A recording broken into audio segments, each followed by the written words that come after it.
मित्रांनो नमस्कार. माझं नाव मोहन आहे. मी अट्टल दारुड आहे. आज जरा आवाज माझा खराब झालाय. कालपासून सर्दी जास्त झाली आहे आणि घसा खराब आहे, त्यामुळे जरा तुम्हाला थोडंसं सहन करावं लागणार आहे आज मला. तर मी नवजीवन समूहाचा चिंचवडचा फार आभारी आहे, कारण आज त्यांनी मला या ठिकाणी शेअरिंग करायला, स्वतःचे अनुभव सांगायची परवानगी दिली. आणि नेमका विषय असा दिलाय की नवीन असताना येणाऱ्या वेळोवेळी समस्या, बदलत जाणारी मानसिकता आणि त्यातनं बाहेर कसं पडायचं. तर हा अनुभव मी माझ्याबद्दल सांगू शकतो. कालच्या तारखेला मला परवाच्या 25 तारखेला मला 25 वर्ष झाली दारू थांबवून. हे वाक्य सुरुवातीला बोलण्याचं कारण असं की इथं येत राहिल्यानंतर 110% 25 वर्ष नक्की होतात. ते 25 वर्ष ही काय खूप मोठं वाटण्यासारखं तसं काही नाही आहे. तुम्ही कोणत्याही वयात आलेला असलात तरी तुम्हाला 25 होणारच. कारण मी 44व्या वर्षी थांबलो, 43व्या वर्षी येऊन 44व्या वर्षी थांबलो. आज मी 69 वर्षाचा आहे आणि मला 25 झाली आहेत. आमच्या अशोकराव 52व्या वर्षी आले होते, तरी पुढे त्यांना 33 वर्ष झाली होती. म्हणजे मला सांगायचंय काय, नवीन असताना आपल्याला असं वाटतं की मला अजून किती दिवस होतील कोणास ठाऊक. तर माझ्या बाबतीत सांगायचं झालं तर मला 25 मिनिटं पण थांबता येत नव्हतं.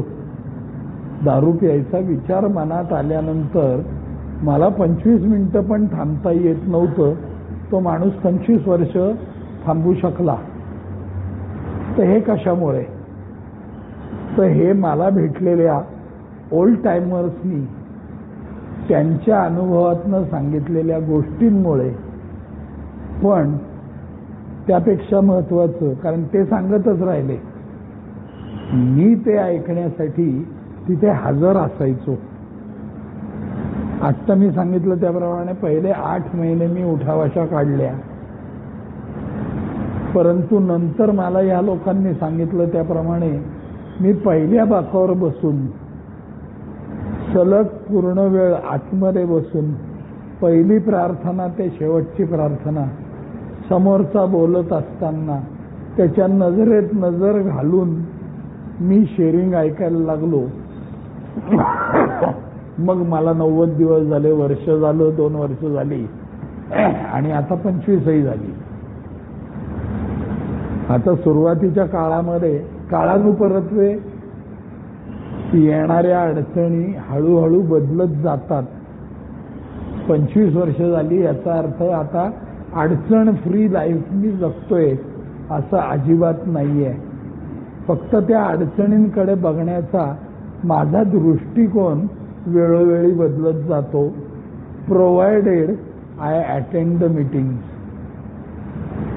मला कळायचं नाही, तू येत राहा येत राहा, काय विचारलं की हे झाले येत राहा म्हणायचे मला.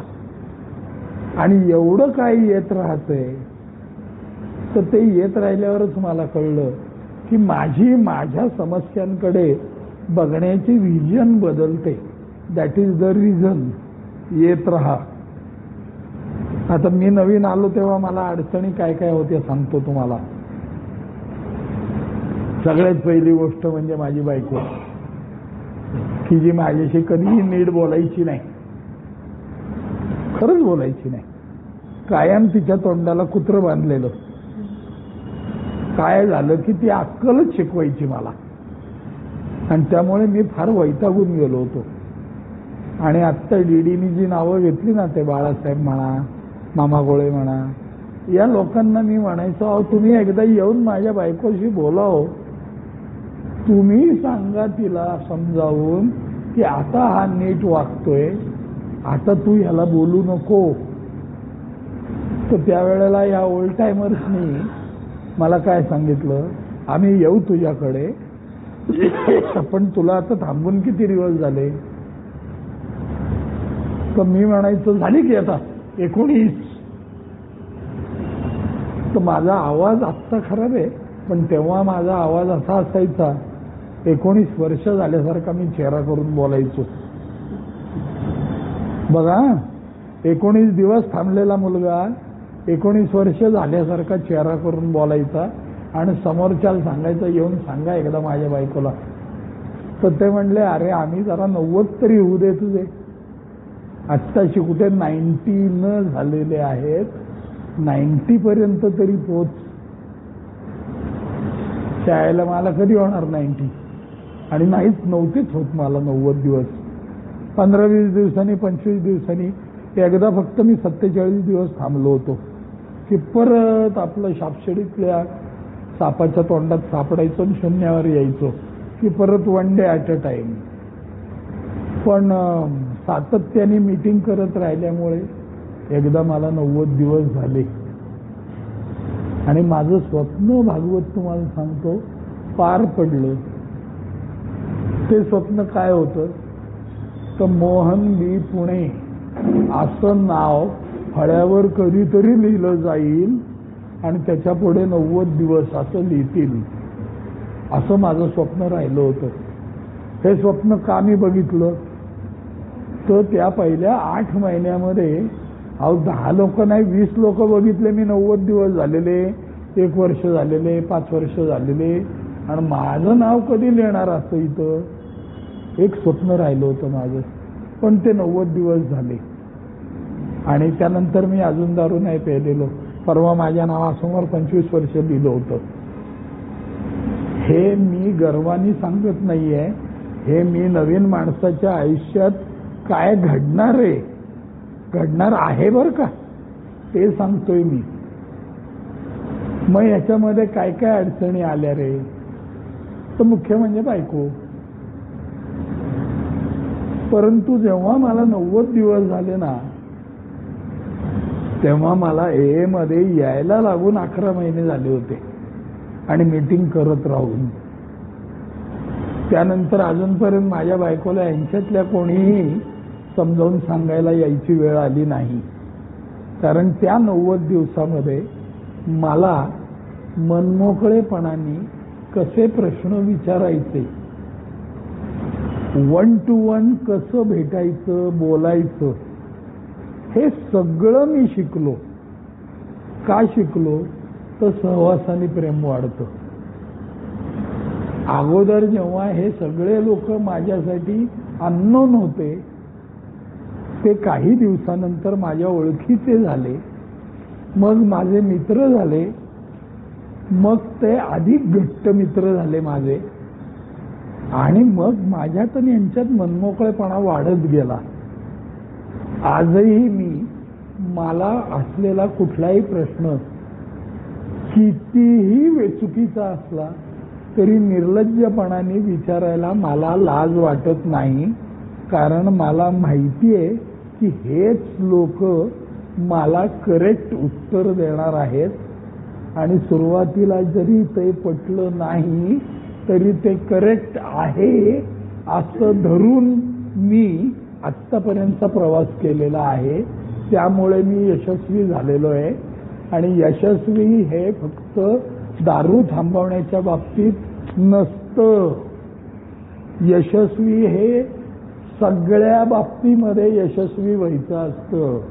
मला सुरुवातीला फक्त पैसे मिळवणं आणि दारू थांबवणं एवढी 2च साध्य होती माझ्या आयुष्यामधली. पण आज तुम्हाला जाहीररित्या सांगतो मित्रांनो, परमेश्वरांनी या AAच्या माध्यमातनं केलेल्या मदतीमुळे, परत मी तेच वाक्य बोलतो, AAच्या माध्यमातनं केलेल्या मदतीमुळे मला भरभरून दिलेलं आहे सगळं. सगळ्यात पहिली गोष्ट म्हणजे दारू थांबल्यानंतर मी खणखणीत 25 वर्ष जगलो, which was next to impossible for me. कारण मी 16 दिवस न जेवता नुसतीच दारू प्यायलेला माणूस आहे. मी थांबलो तेव्हा 6 क्वार्टर दारू प्यायचो. माझ्या जीवनात काय चाललंय, कुठे आहे, काहीही कळत नव्हतं, तरी मला वाटत होतं मला सगळं कळते. इतक्या वाईट अवस्थेत गेलेला माणूस आज आनंदाने दारूपासून लांब आहे आणि भरपूर आनंदाने जगतोय. आत्ता सुद्धा मी इथं येताना त्या ओलाची टॅक्सी करून आलो. का आलो? माझ्याकडे काय पैसे ठेवायला जागा नाही घरामध्ये म्हणून नाही आलो. मला आता कळलेलं आहे, आयुष्यभर पैसे मिळवलेले आहेत. आता एका ठराविक वयानंतर आवश्यक तिथे मनमोकळेपणाने पैसे खर्च करायचेत. आता पैसे खर्च करायचा टाइम आला. पैसे कमवायचं तर चालूच राहतं, पैसे कमवणं चालूच राहतं. पण आता पैशाचा उपभोग कधी घेणार तू? कुठे रे शिकला हे? हे मध्ये शिकलो. इथे सगळेजण आधी केले आणि मग सांगितलेवाले मला भेटले आणि त्यामुळे माझ्या आयुष्यात एकही प्रश्न असा नाही की ज्याचं उत्तर मला मध्ये मिळालं नाही. जशी दारू थांबली तसं घरातलं वातावरण बदलण्यासाठी मी नेमकं काय केलं पाहिजे हे मला च्या बांधवांच्या शेअरिंग मधनं रोजचं रोज ऐकायला मिळालं. आणि it's a language of heart. तुम्ही जर नजरेत नजर देऊन शेअरिंग ऐकलं तर. अदरवाईज सुरुवातीला मी उठाबशा काढायचो. त्याचं कारण असं होतं की मी मागच्या बाकावर बसून वर्तमानपत्रातली कोडी सोडवायचो. मी आता मोबाईल आले, आमच्या वेळी मोबाईल नव्हते, परंतु मी इथं आयुष्याचं माझ्या कोडं सोडवायला आलेलो आहे हे सुद्धा मला कळत नव्हतं. त्यामुळे मी अल्कोहोलिझम ह्या आजारामुळे मला जे सांगत होते ते कळत नव्हतं. जिथं मी शरीराने असतो तिथं मी मनाने नसतो. मी जिथं शरीराने असतो तिथं मी मनाने असणं फार आवश्यक आहे. तरच आपल्याला पुढचं जीवन एक एक दिवसाच्या हिशेबाने अधिक अधिक अधिक अधिक सुसह्य होत जाणार आहे. हे कळायला मला वेळ लागला. त्याचं कारण मी डे 1 पासनं मला सगळं कळतंय अशी मानसिकता ठेवून मी शेअरिंग ऐकत होतो. व्हेअर ॲज पहिल्यापासनं मला काहीही कळत नाही हे जेव्हा मला समजायला लागलं तेव्हा माझं मन हे रिसेप्टिव्ह झालं. म्हणजे टिपकागदासारखं समोरचा काय बोलतोय ते टिपून घ्यायला सुरुवात केली माझ्या मनाने आणि त्याचा मला फार फायदा झाला. 90 दिवस झाल्यानंतर माझ्यात आणि बायकोच्यात वाद झाले नाहीत का? असं नाही झालं. घरातली भांडणं शून्यवर आली का? अजिबात झालं नाही. 25 वर्षानंतर सुद्धा आजही घरामध्ये भांड्याला भांडं लागतं. परंतु पूर्वी तो शेजारी पाजारी ऐकायला जायचा भांड्यांचा आवाज. त्याला आज किणकिणाट म्हणतील एवढाच आवाज येतो. इथं येत राहिल्यानंतर ही जादू मला साध्य झाली. म्हणजे काय झालं?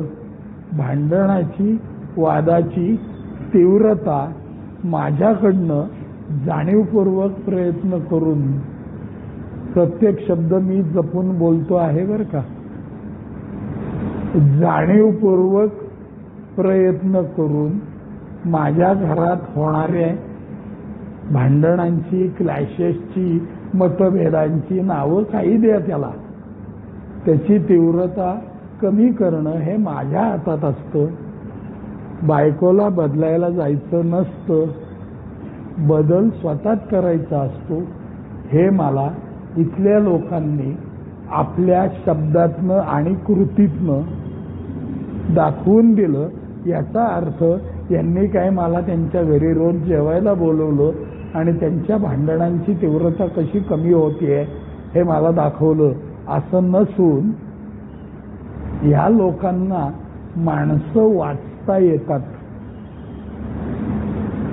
नवीन माणसाला वाचण्याची शक्ती जसजसं तुमचं एएतली सोबरायटी वाढत जाते तशी तुम्हाला आपोआप प्राप्त होते असा माझा अनुभव आहे, which I never believed in my beginning. मी सुरुवातीच्या काळात याच्यावर कधी विश्वास नाही ठेवला, परंतु इथं येत राहणारे ओल्ड टायमर्स नवीन आलेल्या माणसाला परफेक्ट वाचू शकतात आणि त्याला अगदी ॲप्रोप्रिएट वर्ड्समध्ये स्वतःच्या अनुभवातनं गाईड करू शकतात.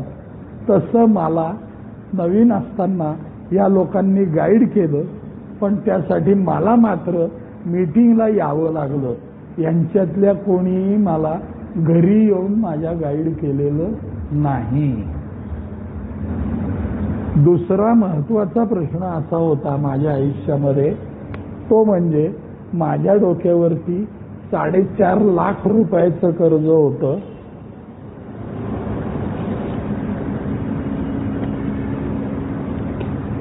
मी 26 वर्षापूर्वीचे 4.5 लाख रुपये म्हणतोय, म्हणजे आजचे किती असतील हे मला तुम्ही नंतर विचार करून सांगा. आणि ती 4.5 लाख रुपये 10% व 15% महिन्यांनी मी काढलेले होते. माझ्या घरी पठाण लोक यायचे, ओय तुम्हारे घर में आएगा बर्तन फेकेगा माँ बाप को बोलेगा, असा तमाशा करायला ते लोक माझ्या घरी पहाटे 5 वाजता यायचे आणि त्यांना अडवण्यासाठी घरापर्यंत ते लोक पोचू नयेत म्हणून मी सकाळी 4:30 वाजता हातामध्ये बॅडमिंटनची रॅकेट घेऊन बॅडमिंटन खेळायला जातोय या नावाखाली बाहेर पडायचो. ही अवस्था झाली होती माझी 26 वर्षापूर्वी. हेतनं कसं बाहेर पडू मी? अतिशय मनमोकळेपणाने प्रश्न विचारला. ते मला खुर्ची देता का रे बसायला कोणतरी? काय झालंय खरं सांगू का, मला आता एवढा वेळ उभं राहून बोलायची सवय हळूहळू कमी झाली आहे. तर मित्रांनो, विषय असा चाललाय, 4.5 लाख रुपये 10% आणि 15% ज्या चुत्या माणसांनी काढलेले आहेत, असा माणूस AA मध्ये येतो आणि 2.5 वर्षामध्ये कर्जमुक्त होतो. हे कसे घडले? हे घडले फक्त AAच्या मीटिंग केल्यामुळे घडले. नुसत्या AAच्या मीटिंग करून होतं का? तर नुसत्या AAच्या मीटिंग करून होत नाही. AAच्या मीटिंग मध्ये जे आपल्याला ऐकायला मिळतं त्याच्यावरती विचार करायचा आणि त्याच्यावरती कृती केली तरच होतं. 4.5 लाख रुपये कर्ज कसं फेडलं रे? अगदी सोपी युक्ती सांगितली या लोकांनी मला. यांनी मला सांगितलं, ह्याच्या पुढे कर्ज फेडण्यासाठी नवीन कर्ज काढायचं नाही, ह्याच्या पुढे कोणाहीकडे हात पसरायचे नाहीत पैशासाठी. अहो मला कोण देणार पैसे? कारण जवळजवळ तुम्हाला सांगतो 1-2 वर्ष मी कामच केलं नव्हतं. ती किर्लोस्करची पेन्शन चालू होती, त्याच्यावर घर चालायचं आणि काम तो गधे करते है. हे डायलॉग ऐकत दारू पियचो मी त्या बारमध्ये. त्यामुळे काम करायची सवयच गेली होती. आणि हे लोक सांगत होते की आता हात पसरायचे नाहीत. त्यांनी सांगितलं खड्डा, नवीन खड्डा म्हणजे लहान खड्डा बुजवण्यासाठी मोठा खड्डा करायचा नाही. हा, आता मला कळलं. कारण आतापर्यंत जे चाललं होतं माझं 4.5 लाख रुपयाचं कर्ज, मी काय 4.5 लाख काढले नव्हते की, मी कधीतरी 10-20 हजार रुपये काढले होते हो. आणि दरवेळेला लहान खड्डा बुजवण्यासाठी मोठे कर्ज काढत होतो, त्यामुळे तो खड्डा 4.5 लाखाचा झाला होता. म्हणलं ठीक आहे, आजपासून कर्ज काढणं बंद, मनातल्या मनात म्हटलं. आणि म्हणलं पैसे कमवायला लाग. अहो म्हटलं 44व्या वर्षात मला कोण नोकरी देणार आहे?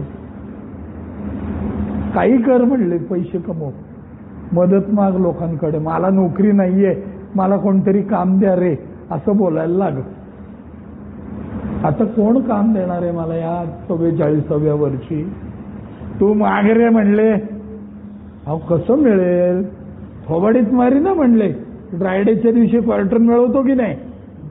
हा, मग मला कळलं, ज्या माणसाला ड्रायडेच्या दिवशी क्वार्टर मिळवता येते त्याला नोकरी सहज मिळवता येते. आणि दुसऱ्या दिवसापासनं मी 4 ठिकाणी जाऊन तोंड उघडायला लागलो, मला नोकरी द्यावं. दुसऱ्या दिवशी नोकरी मला मिळाली. एकाने मला नोकरीवर ठेवलं 20 रुपये रोजावर. संध्याकाळी जाताना मला तांबडी नोट दिली 20 रुपयाची. आता हिरवी झाली आहे, ती तांबडी होती त्यावेळेला. म्हणलं हे काय? म्हणलं आजचा तुझा पगार 20 रुपये. हो म्हणला. घरी गेलो, बायकोच्या हातात 20 रुपये दिले. बायकोला म्हणलं काय? म्हणलं आजचा पगार. ती म्हणली 20 रुपये. त्याचं कारण मी एकेकाळी कॉम्प्युटर सॉफ्टवेअरवाला असल्यामुळे त्या काळचा मी 65,000 रुपये महिन्याचं महाराष्ट्र बँकेमध्ये रिकरिंग उघडलेला माणूस होतो. एवढा पैसा बघितला होता मी. परंतु त्यातनं हे दिवस का आले त्याचं उत्तर सुद्धा मला ए मध्ये आल्यावर मिळालं की तुला तुझ्या लायकीपेक्षा जास्त पैसे मिळाले. त्यामुळे काय नो प्रॉब्लेम. तुझा आहे ना ते नो प्रॉब्लेम हाच मेन प्रॉब्लेम आहे बेटे. हे मला नवीन असताना कळलं, या लोकांनी सांगितलं.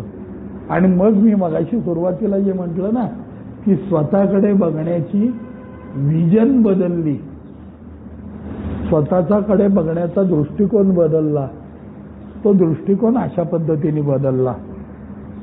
मग मी काय केलं? काही नाही, ते 20 रुपये बायकोनी देवासमोर ठेवले आणि दुसऱ्या दिवशी परत तिथंच कामाला गेलो. का गेलो रे? पूर्वीचा मी असतो, एक न येणारा मी जर असतो आणि त्यांनी मला 20 रुपये ठेवले असते हातावर, तर मी म्हणलं असतं भोसाड्यात गेलं, परत पाऊल नाही ठेवणार मी तिथं. पण मी एच्या मीटिंग करणारा असल्यामुळे, माझी विजन बदललेली असल्यामुळे मला लगेच कळलं की 0 पेक्षा 20 मोठे असतात. काल तू 20 रुपये सुद्धा मिळवत नव्हता, 0 पैसे मिळवत होता बेट्या. आता आज 20 तर मिळाले, चल पुढं. दिस इज हाऊ ए वर्क्स. मी पहिली 3.5 वर्ष एकही मीटिंग न चुकवलेला आणि आत्ता आलेल्या माणसांसाठी सांगतोय, 25 वर्ष थांबलेला माणूस तुमच्या समोर स्वतःचे नवीन असतानाचे अनुभव सांगतोय. हे कसे घडते? हे असेच घडते. दारूनी दिलेले फटके हे जसे थळ काळ प्रत वगळता अगदी कॉमन असतात, तसं दारू थांबल्यानंतर जीवनात येणारे प्रसंग, मनात येणारे विचार व त्या प्रसंगातनं वाट काढण्याचे मार्ग हे अगदी कॉमन असतात. त्यात परत स्थळ काळ परत वगळता काही फरक नसतो, असं सांगायचा मी प्रयत्न करतोय. मला साधारण 3 आठवडे 20 रुपये रोजावर नोकरी करायला लागली. जणू काही परमेश्वर माझी टेस्ट घेत होता. डीडी तुला सांगतो तू बघितलेला असशील एखाद वेळी आहे. आणि नंतर मी ज्या फील्डमध्ये काम करायला लागलो तिथं मला परमेश्वरांनी गोल्डन ऑपॉर्च्युनिटी दिली. गोल्डन ऑपॉर्च्युनिटी याचा अर्थ इझी मनी मिळवण्याची संधी नाही. मी कुठलेही मटके चटके खेळलो नाही, कारण मी एच्या मीटिंग करत होतो. काय केलं म्हणजे पैसे मिळतात हे मला परफेक्ट माहीत होतं. हे फळ्यावर जे लिहिलेलं असतं ना, कष्ट, शिस्त, सातत्य आणि प्रामाणिकपणा, या 4 गोष्टी जर का तुमच्या आयुष्यात असतील तर तुमच्यासाठी काय इज द लिमिट असतं हे खरं आहे. हे मी अनुभवलेलं बोलतोय. पैसे मिळवायला लागलो. बॅग भरून पैसे हातात घेऊन मी वेगवेगळ्या सरकारी ऑफिसमध्ये फिरायचो. मी 14 बँकांच्या पॅनेलवरती होतो आणि बँकांची अडकलेली सगळी कामं पटापटा करून द्यायचो. पण त्यासाठी मला रोज सकाळी उठून आज सुद्धा केलेली आहे तशी टू डू टुडेची लिस्ट करावी लागली. आज दिवसभरामध्ये मी नेमकं काय काय करायचंय आणि ते कोणत्या क्रमाने करायचे हे मला करावंच लागतं. आणि एकदा ते बुद्धिजीवी काम केल्यानंतर पुढचा दिवस सगळा श्रमजीवी प्रमाणे घालवायचा असतो. कुठं रे अक्कल शिकला तू हे?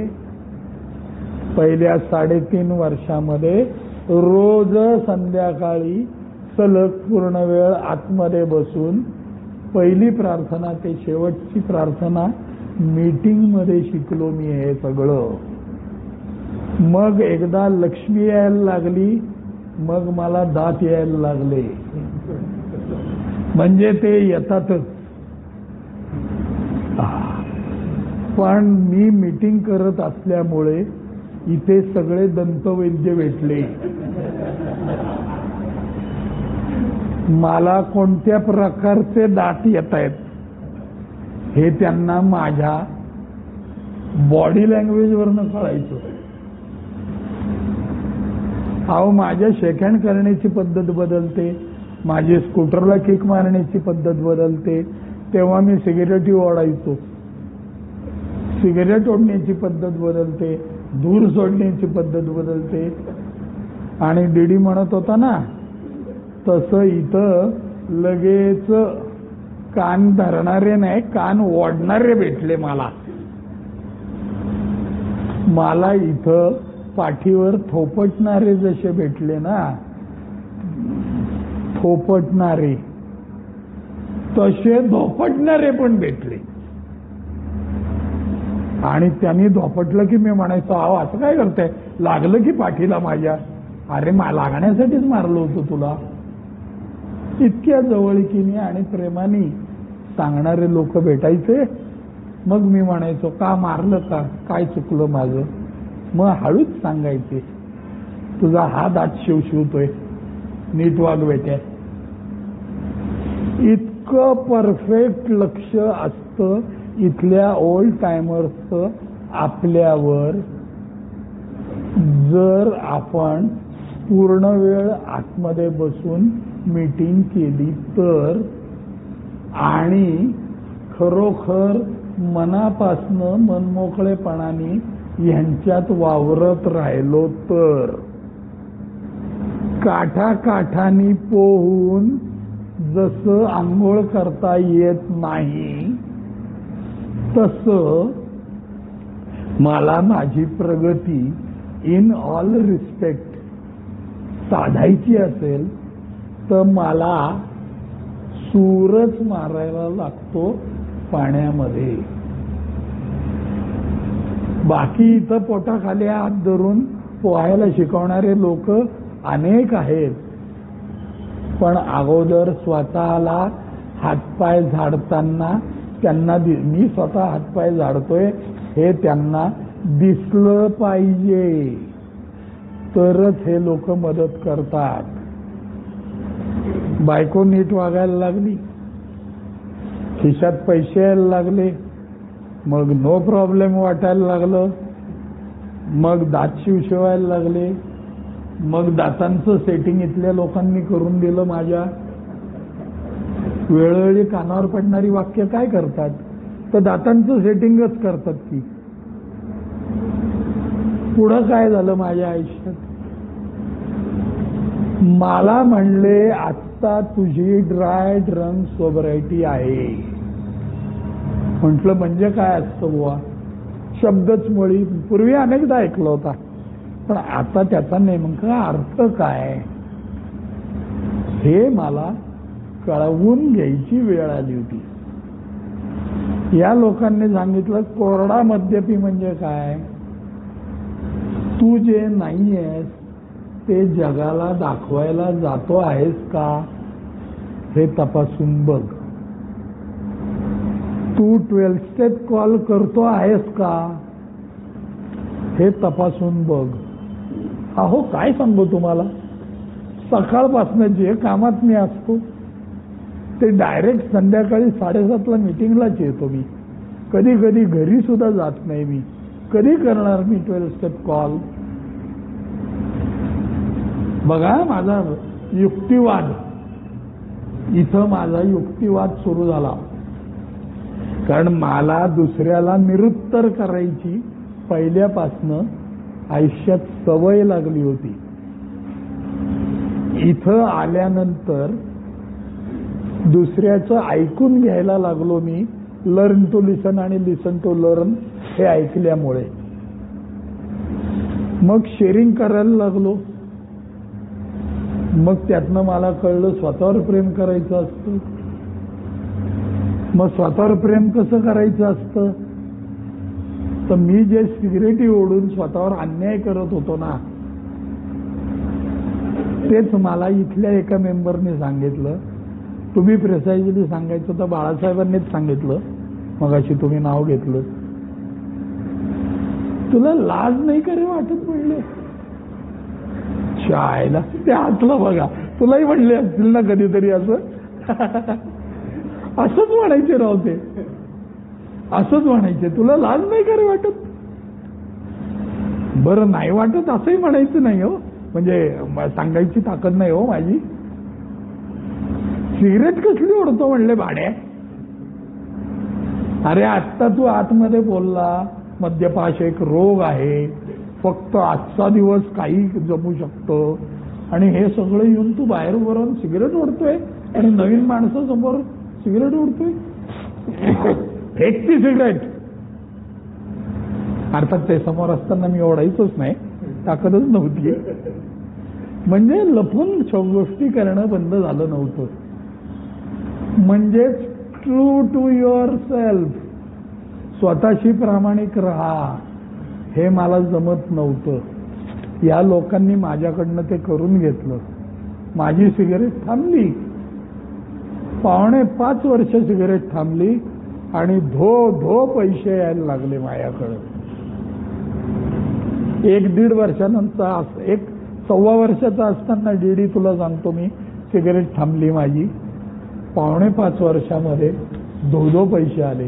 म्हणजे आज जर कोणी तंबाखू, गुटखा, सिगरेट किंवा काही तंबाखूजन्य काही खात असेल आणि दारू थांबवलेली असेल, तर आज व आत्तापासनं बंद करून बघा. तुमच्या घरी लक्ष्मी पाणी भरायला येते. माझा अनुभव आहे हा. मी काय तुम्हाला धडा द्यायला आलेलो नाहीये, मी जे शिकलो ते सांगायला आलोय. We lead by example. मी सिगरेट थांबवून का बघितली, माझ्या बापांनी मला हेच शिकवलं. बापांनी म्हणजे वडिलांनी नाही, येतल्या बापांनी. इथं मला सगळे बाप, आजोबा, पणजोबा, खापर पणजोबा असेच भेटतात. म्हणून ते किती हसलं, खरंय की नाही. आपण समवयी नव्हतो. We lead by example. हे जसं वागले तसं वागलं तर नक्की यश मिळतं.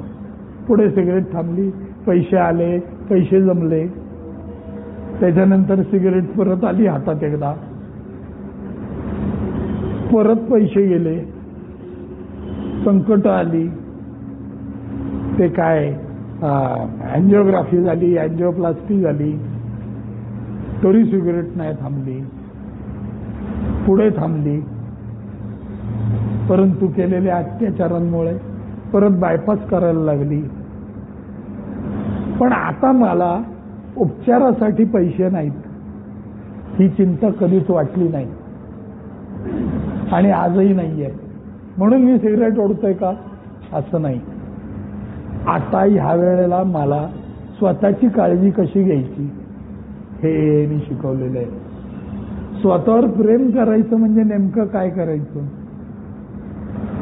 मी नवीन असताना स्वतःवर प्रेम करायचं या विषयावर बोलताना मी म्हणायचो, आता करतोय की मी स्वतःवर प्रेम. मग रोजची रोज आंघोळ नाही का करत, रोज इस्त्रीचं शर्ट नाही का घालत, रोज वेळेवर जेवायला नाही का जात. आता रात्री बाहेर जेवायला जायचं असलं चिकन खायला तर बायकोला फोन करून नाही का सांगत. हे बायकोवर प्रेम करणं झालं बेटे. स्वतःवर कधी प्रेम करणार. मला माझ्या बापाने शिकवलं. मी एकही दिवस रात्री जेवल्याशिवाय झोपत नाही. आता हा काय विषय आहे नवीन म्हणले. मी रोज चालायला जातो आणि एकदाच ठरवलं की ज्या दिवशी चालणार नाही त्या दिवशी मी रात्री जेवणार नाही आणि मी रोज जेवतो. असं सांगितल्यावर मी चालायला जायला लागलो. माझी पचनशक्ती सुधारली. मी वेळी अवेळी झोपणं बंद झालं. अदरवाईज नाद फार ना आम्हाला. मोबाईल की मोबाईलच बघत बसायचा.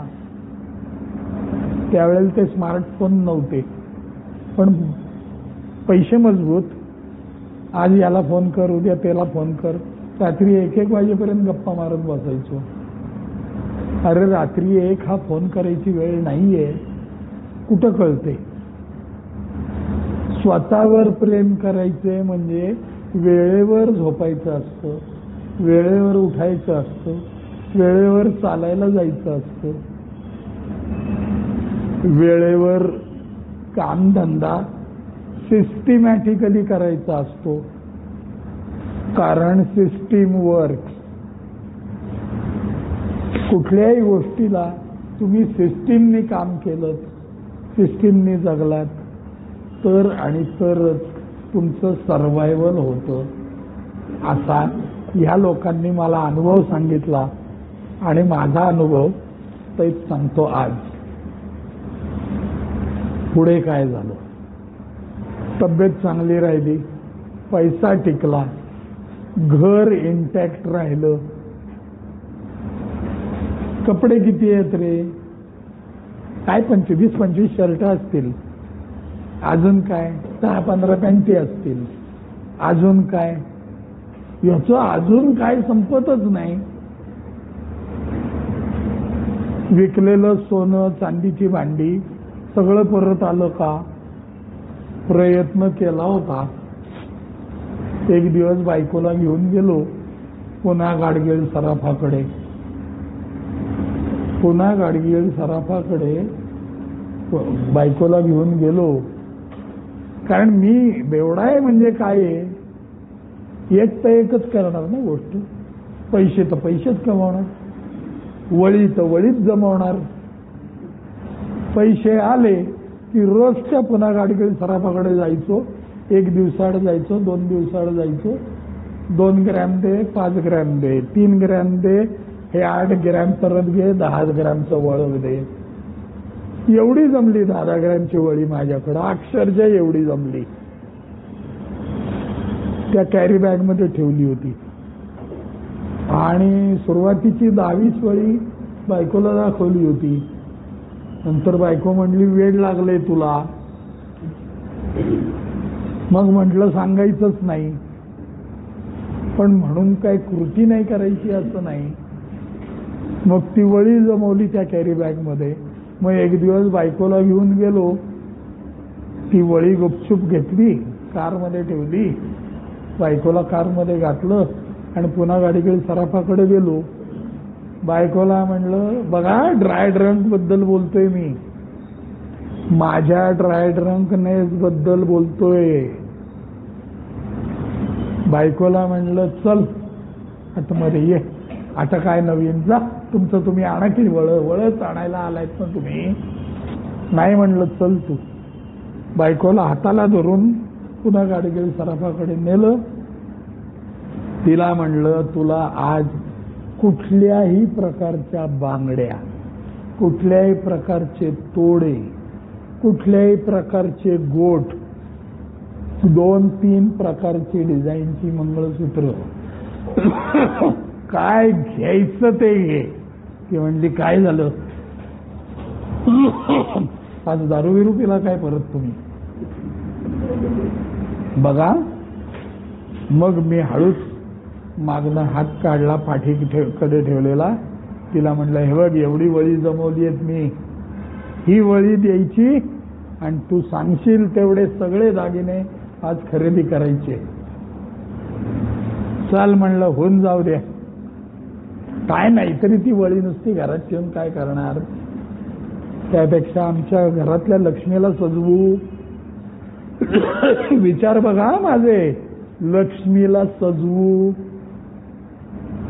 हे गोष्ट कुठं बोलतोय, पुन्हा गाडीच्या सराफाच्या दुकानात मी. ते सेल्समन त्या बायका आणि पुरुष बघतायत माझ्याकडं.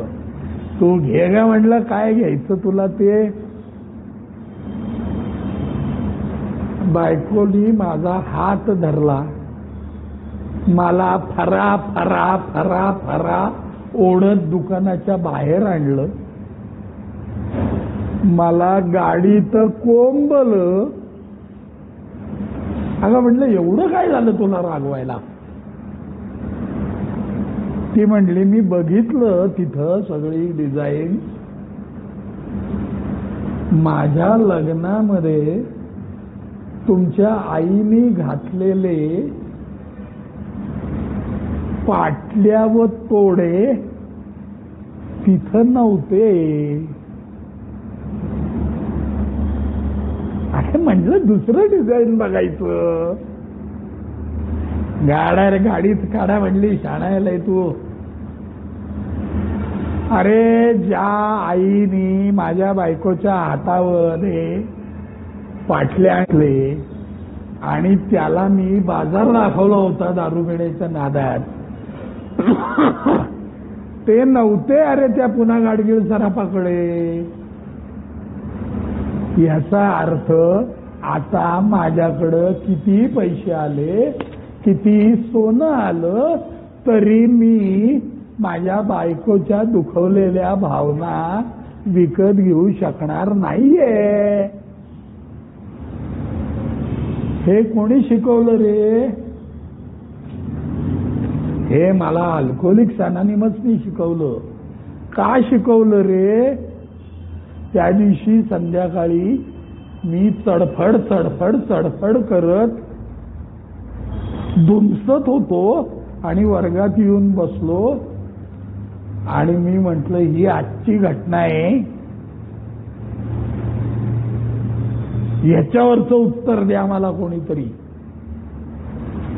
मला माझ्या ओल्ड टायमर्सनी सांगितलं तू बायकोच्या भावना विकत घेण्या एवढा श्रीमंत नाहीये झालेला अजून.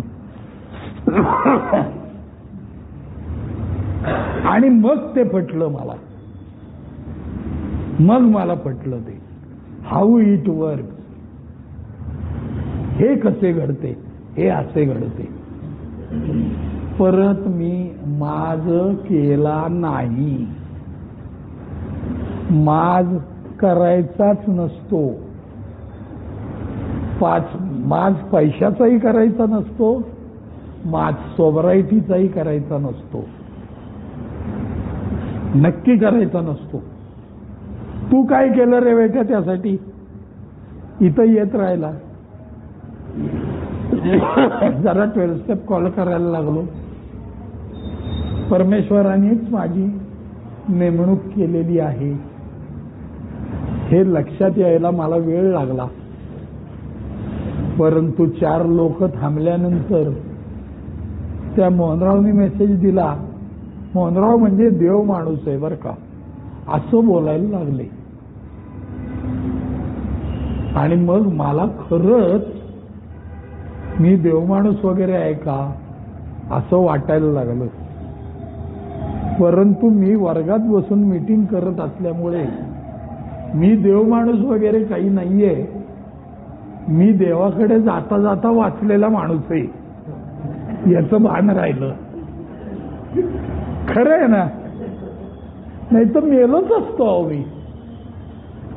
कायद्याने 2दा तरी मारायला पाहिजे होतो मी, एवढी दारू प्यायचो. ऍक्सिडेंट काय झाले, काय नाही झालं, बरंच काही होऊन गेलं. पण आजच्या दिवसाला मी खूप समाधानी आयुष्य जगतोय. आज मला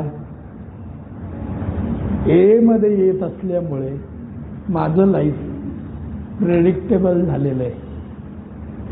प्रिडिक्टेबल झालंय याचा अर्थ आता माझ्या जीवनात पुढे काय काय स्वरूपाच्या घटना घडणार आहेत, माझं जीवन आता कसं जाणार आहे, शांत चित्तानी जगणं म्हणजे काय, आसक्ती कशा कशा कमी होत जातात, नामस्मरणाचं महत्व म्हणजे काय,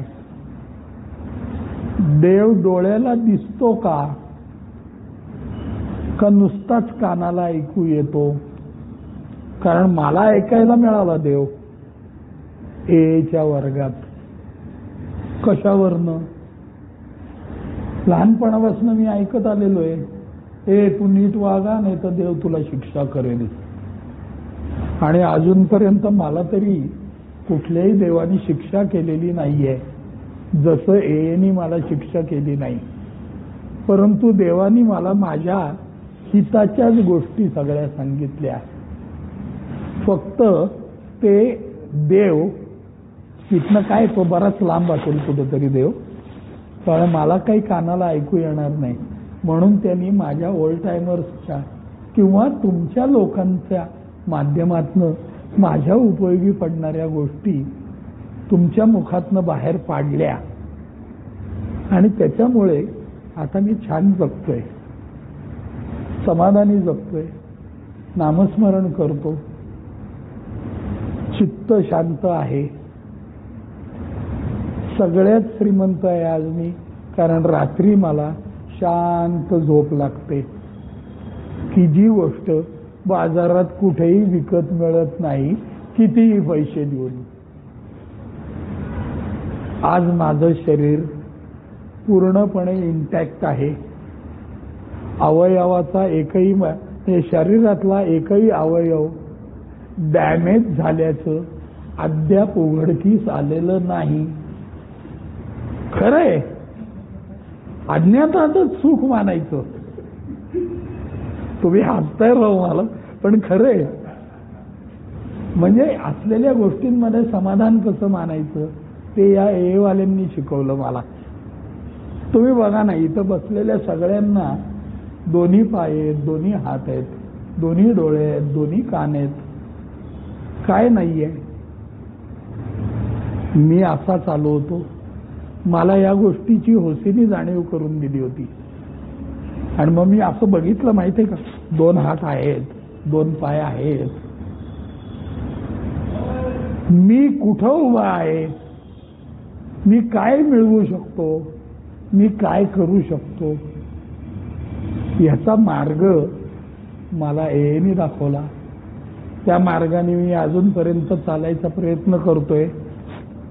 उच्च शक्तीने मला यश दिलंय, म्हणून आज मी इतका वेळ बोलू शकलो. धन्यवाद. धन्यवाद मोहनराव. प्रथम 69 वय